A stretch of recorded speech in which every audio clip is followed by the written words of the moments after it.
Learn the most advanced recruiting techniques. Land the most desirable talent. Launch your company towards massive success. This is the Higher Power Radio Show with Rick Girard. What if you completely eliminated the resume from the entire hiring process? Now, you might be thinking, how is that even possible? Well, let's divulge a few truths about the resume. First of all, resumes lie, not only in what is written, but more importantly, what is not. So really, the most valuable information on a resume is the contact information and the white space. And the white space is where the truth is found. Today, we discuss how to effectively circumvent the resume to uncover the strongest talent while minimizing your time investment in sifting through piles of resumes. I'm Rick Girard, and welcome to the Higher Power Radio Show. We help entrepreneurs and business leaders win the strongest hires. We do so by sharing insights from top-performing rebel entrepreneurs, game changers, and industry leaders like our guest today, Dr. Michael Neal. Michael is the founder and CEO of Build My Team. Now, Dr. Michael Neal is an eye doctor in private practice and the founder of Build My Team.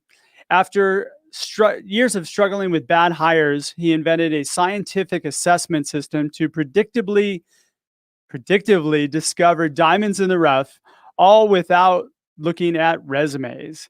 Dr. Neal and the Build My Team erase all the guesswork with their scientific hiring process.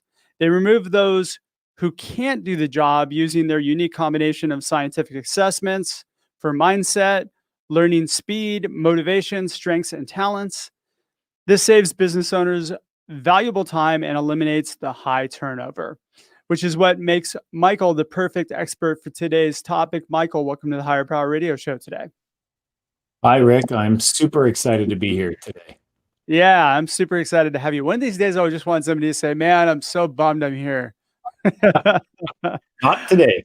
All right. So today we're going to discuss why we need to kill the resume, because you and I are both on the same plane on that one. And then how to effectively hire without a resume. So we're going to share how you do it. And I'm going to kind of share some of my thoughts on it too, because I minimize the resume as much as possible. I think it's a crutch and it's a terrible thing that people use to make decisions and interview people. Absolutely. So you agree. All right. So what are the challenges that you see with the resume? Well, first of all, I would say that at the end of the day, business leaders want one thing, and that's tell me who to hire. All of these resumes, you get this big stack of applicants on your desk. What am I supposed to do with all of these? Do you want to have death by 1,000 paper cuts going through all of these resumes? Or would you rather just have a couple of them magically float up to the top and boom, those are the folks you start talking to? So you mentioned magically float up to the top. So how do you make them magically float up to the top then? Well, with Build My Team, we use a scientific assessment process where I know this sounds crazy. We don't actually look at resumes. We're hiring administrative team members for small businesses, a lot of healthcare practices, in fact. And using them as an example, you've got all kinds of applicants where they don't really have much of a resume. You know, the contact information, and as you said earlier, the white space, those are the two most valuable things on the resume. Yeah. What we get the most out of from resumes is what's their driving distance to work, because so many folks who are applying for these jobs, they just don't have much to say. They don't really have a story to tell on their resume. And our all-time record, to give a case in point here, is we have a person who was offered and accepted a position using a resume that had 4 lines to it. That's it. The piece of paper had 4 lines on it. And what did it say? Name, phone number, and I want to work? Well, I guess in addition to the contact information, that was it. It was horrible. But she flew through our scientific assessment system, and we told the client, this is a superstar. You guys need to move on them. And they did have been super happy. All right. So I find that a lot of times what ends up happening is that you're making a decision on whether or not you want to talk to somebody based on a piece of paper that doesn't really have that much information. And there's much more powerful tools. I use an assessment, but like we do an actual what we call a discovery call with each person. Mhm. So but before that, first off, I think if you we'll talk about how to kind of flip your funnel upside down. But if you're looking at job descriptions purely as your way, posting a job description and seeing what applicants apply, and that's fully how you're finding people, then you need some sort of mechanism to give you some insight as to who this person is as opposed to just the resume. And by the way, cover Right. letters, waste of time.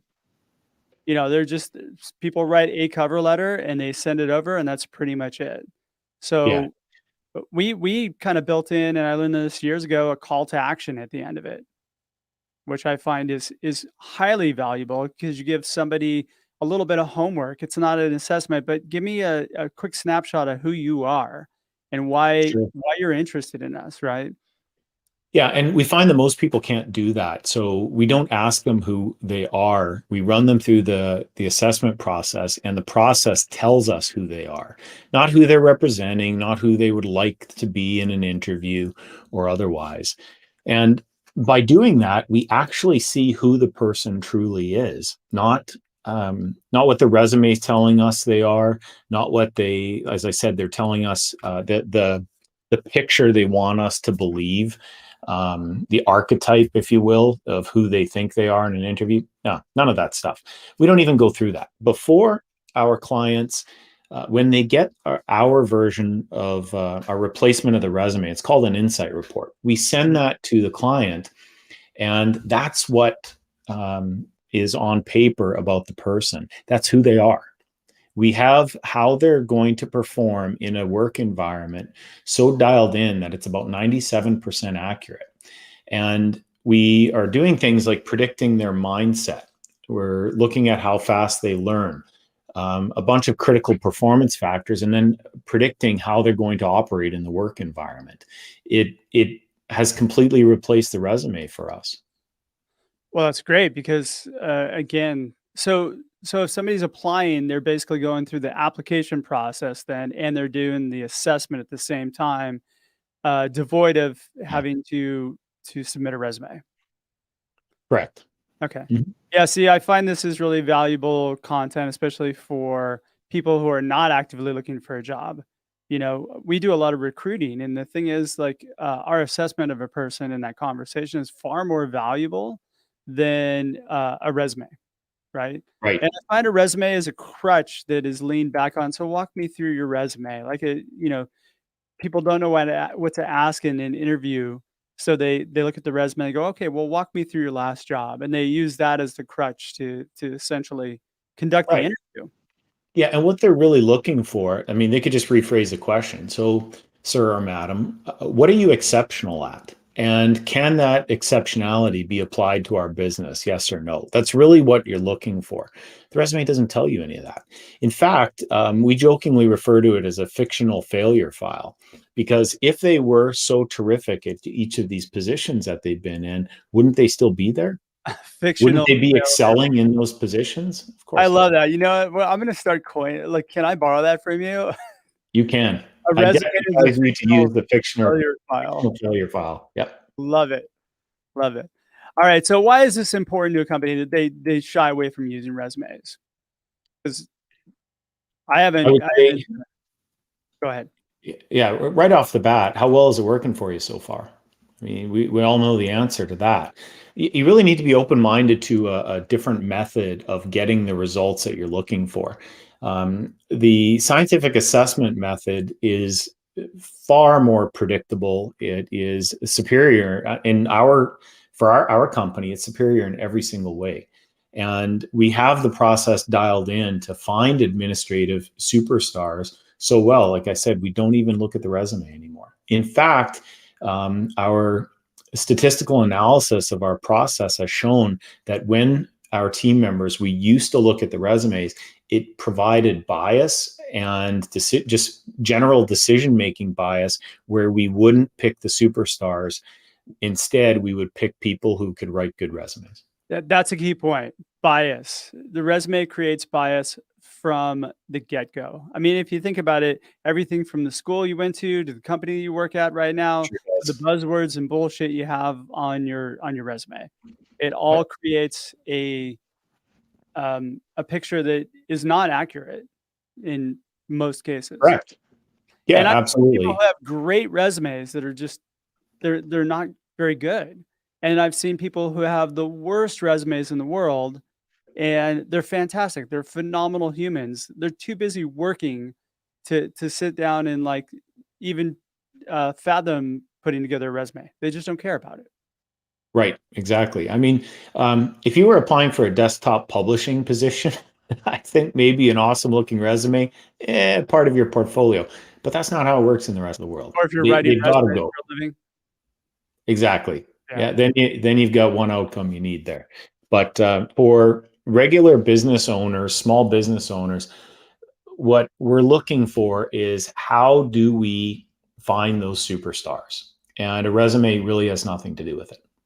Alright, so you're using the assessment primarily with, administrative workers, right? How does it work for people who are at the leadership level or anything to that It effect? works, but it's in a different way. We can make hiring decisions based solely on the outcome of the assessments.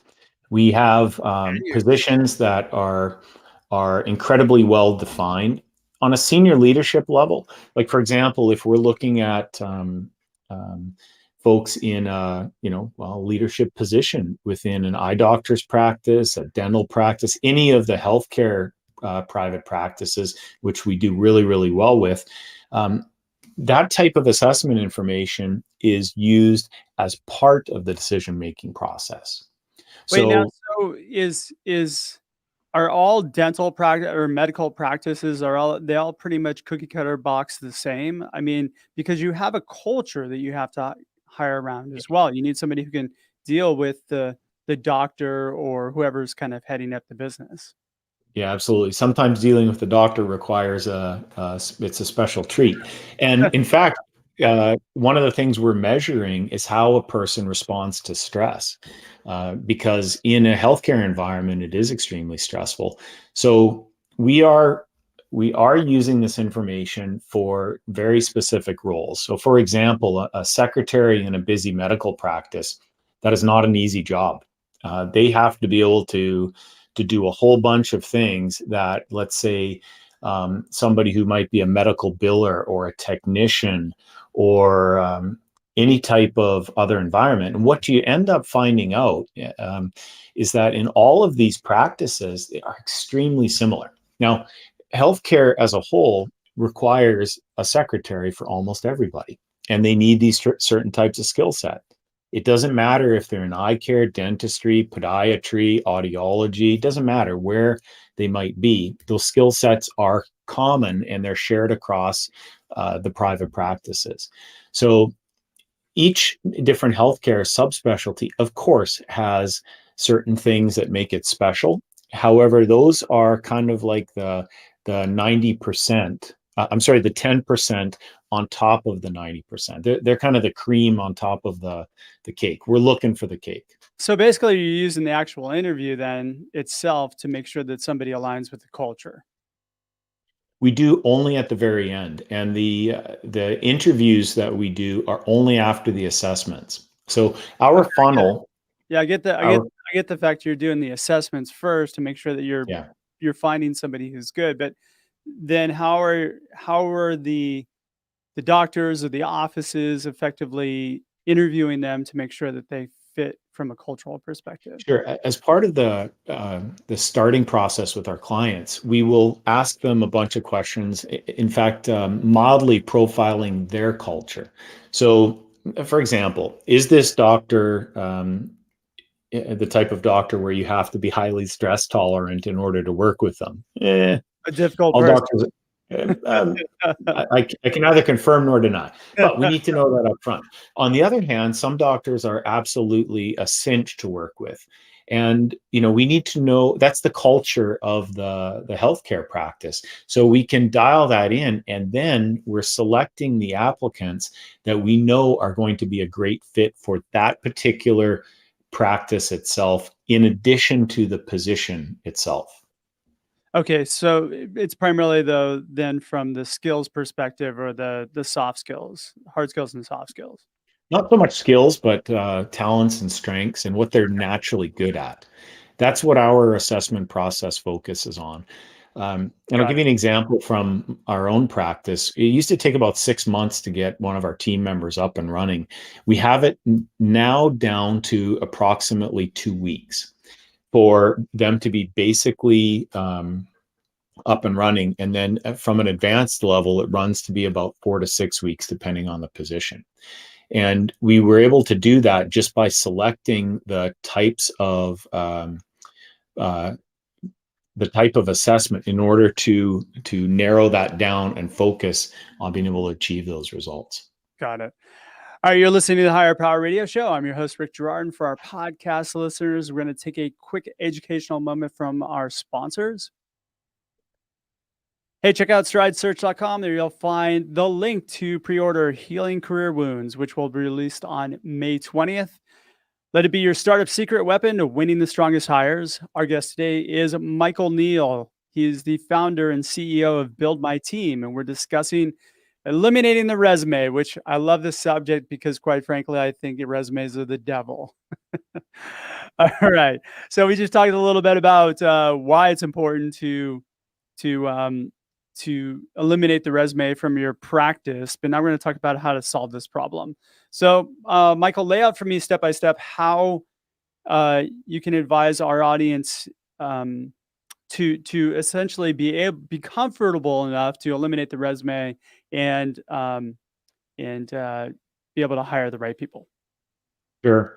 So I would say, first of all, the step number one is being open to the fact that this is the better approach.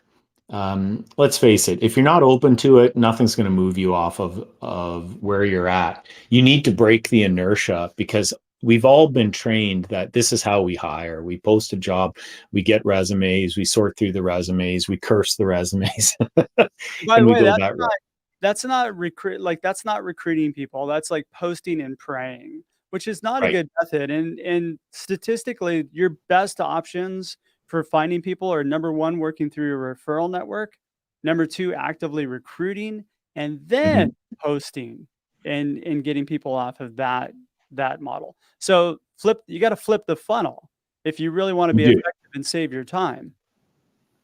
Absolutely. And if you don't, you're really not going to go anywhere. You'll be just like the rest of the folks still doing that. There's no way to differentiate your business or provide anything that would be special for a superstar to want to apply to. Yeah. And contrary to the commercials that you hear on air, there are no unicorns on job boards. Right. I mean, superstars, A players are attracted to A players. We've known that for years. They tolerate B players and they are completely turned off by C players. So it becomes a self-fulfilling prophecy. As you get more A players on your team, you can do spectacularly well. And our practice is an example of that. We were basically about 2 years ago, using the Build My Team system, we replaced over 80% of our team members. Talk about crazy. Completely in one fell swoop, just boom. Over the course of a couple months. Okay. We were open the whole time, so it couldn't be done all at once. But we just basically had it and decided to do that. Our scores in terms of the patient satisfaction scores went way up. We have hugs given on a regular basis, happiness, laughing in the hallways, just a general giddy environment. And that is absolutely fantastic. Like you talked about culture earlier, our culture changed. It completely changed. And not to mention, we became busier, but our profit also went way, way, way up. Replaced 80% of the people, and our profit went up approximately 82%. In the course of those few weeks. Over the course of that year. Few months. I got it. Yeah. See, that there's something to be said. I mean, like, here's the thing. If you don't enjoy going into work and working with the people that you're working with, and you're just there for the paycheck, get out. And you did a Exactly. great thing. You released them to the market, right? You gave them the opportunity to go find something they're gonna be happy at. Well, that's the thing. If they're not happy working in your business, you're doing them a favor by helping them find a job that they are going to be happy with. It Yep. takes a little while to get to that point, but you really are. Alright, so be open to a better way. What's next? I would say, it's scientific. Use the assessments. There are several different assessment companies. There's all kinds of different approaches to this. Of course, we'd be happy to help any business that is looking for the type of help.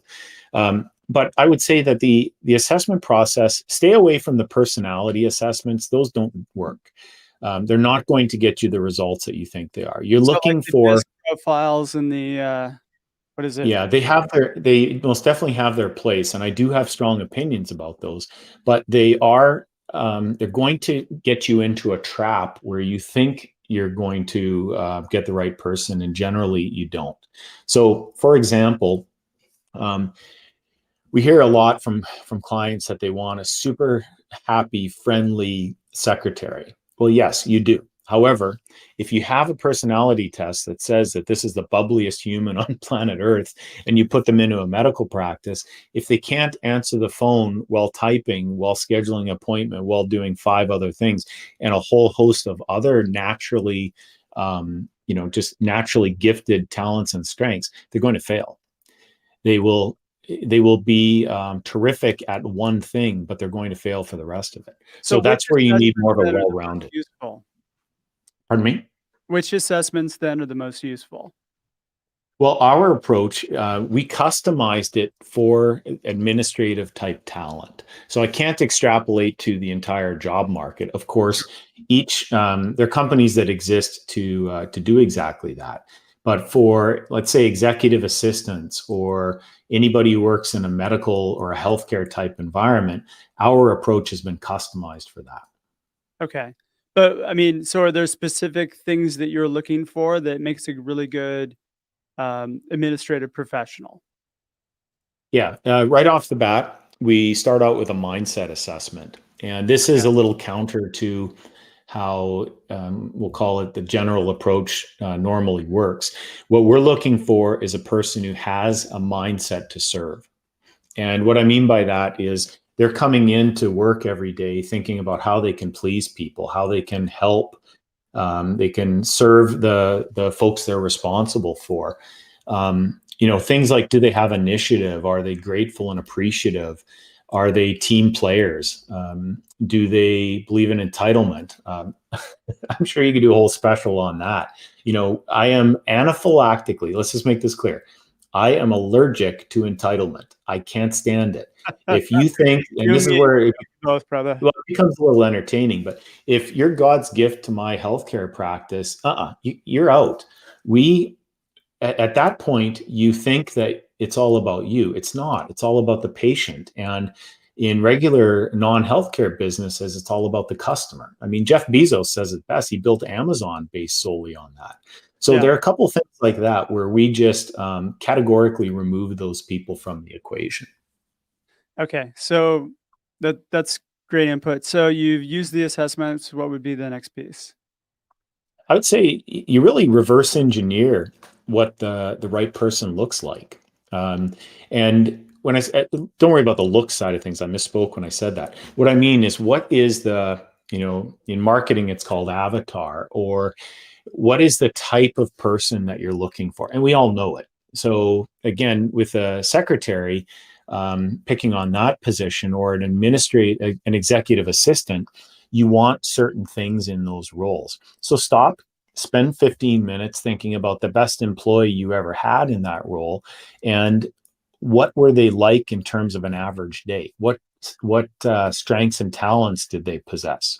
So you're not thinking about hiring Susie or Sammy. You're thinking instead about, boy, they got here 5 minutes early. They were always organized. They were able to talk to people in the following way. They could communicate in these ways. Things along those lines.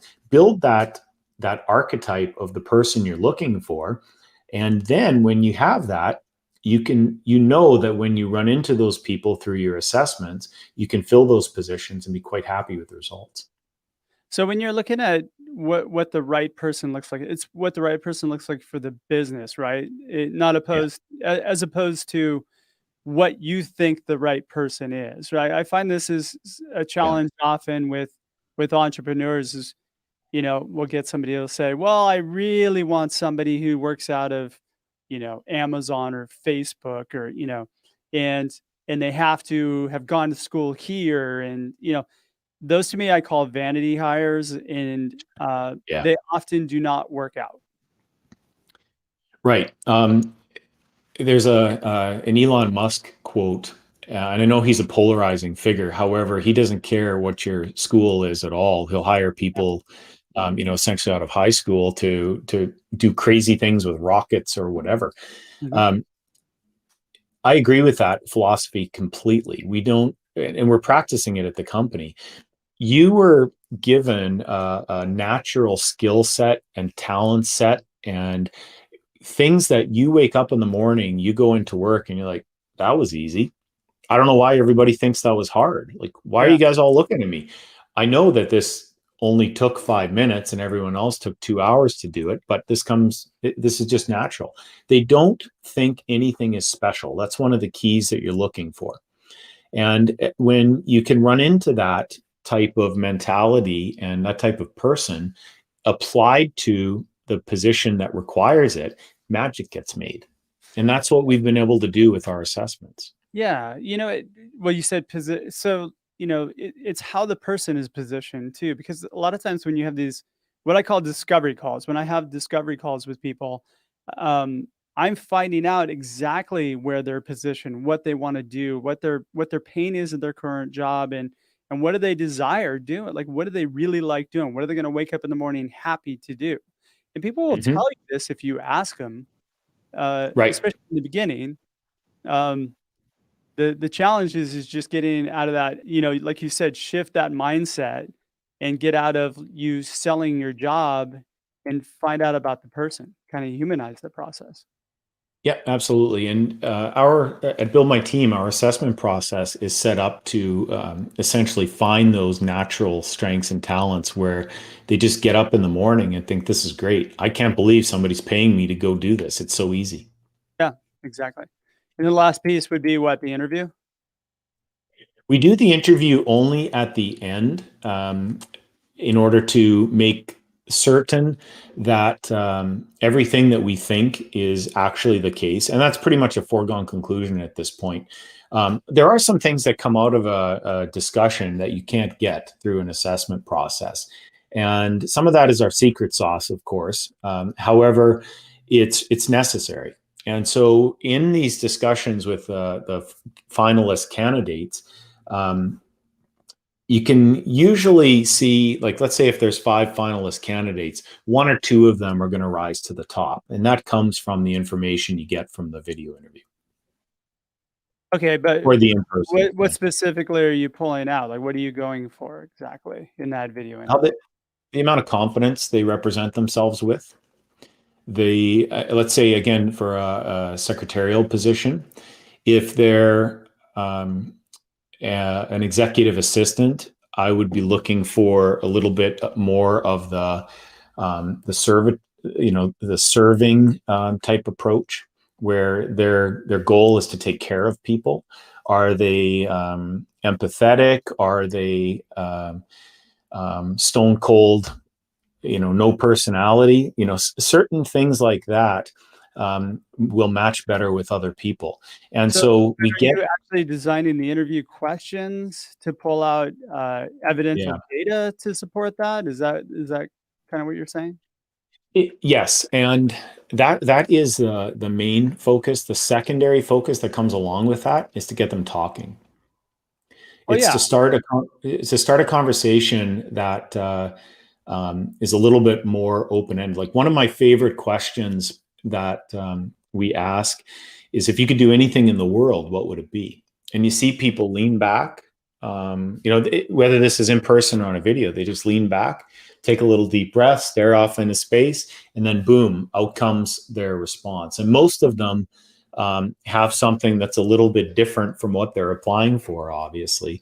But it shows the level of passion that they might have for their dreams, all kinds of stuff like that. So we ask some... Tie back, though, to whether or not the person's going to be successful in the organization. Passion. Passion's number one. Okay. But so you're measuring their passion for, I don't know, let's say I'm like into rollerblading and I really talk about, I want to rollerblade on the Great Wall of China, right? So if I'm passionate about that, like how would that correlate to whether or not I'd be a fit? Well, let me flip it around. Well, since we're talking about pyramids, we'll flip the pyramid upside down. What would you like to do better or more than anything else in the world? And the person says, well, geez, Rick, I don't really know. I think I'd like to do something sometime. Boom, click, we're done. You have no passion. You have no drive. You aren't looking to do anything other than get up in the morning and proverbially punch the clock.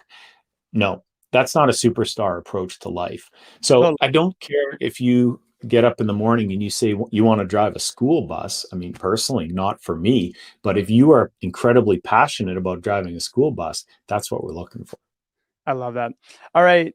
We're getting pretty close on time. Michael, what would be 2 or 3 key takeaways you give the audience so they can plug into their business today?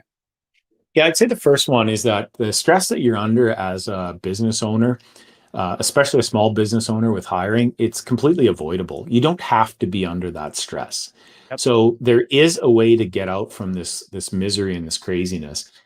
Second thing is you really want to replace your mediocre team members with superstars. Your entire life will change. I am living proof of this. I love going into work now. I love the culture that we've got. It's fun. And we get to help people all day long.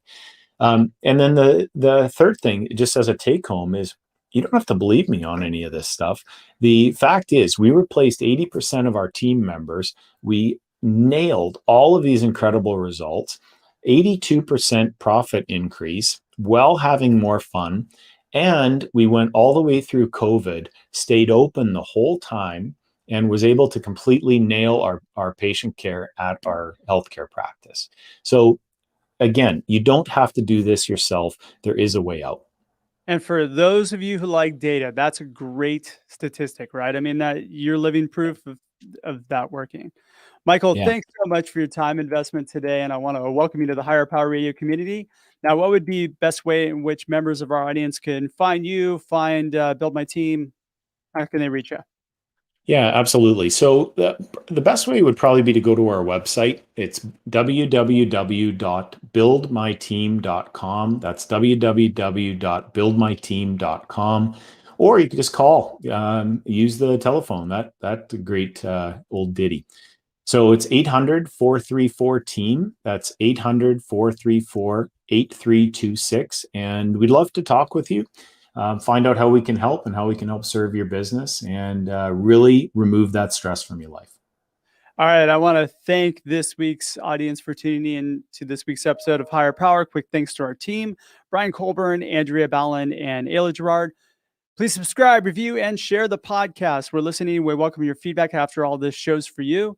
You can join the Higher Power Radio community at Higher, H-I-R-E, Power, P-O-W-E-R, radio, R-A-D-I-O.com.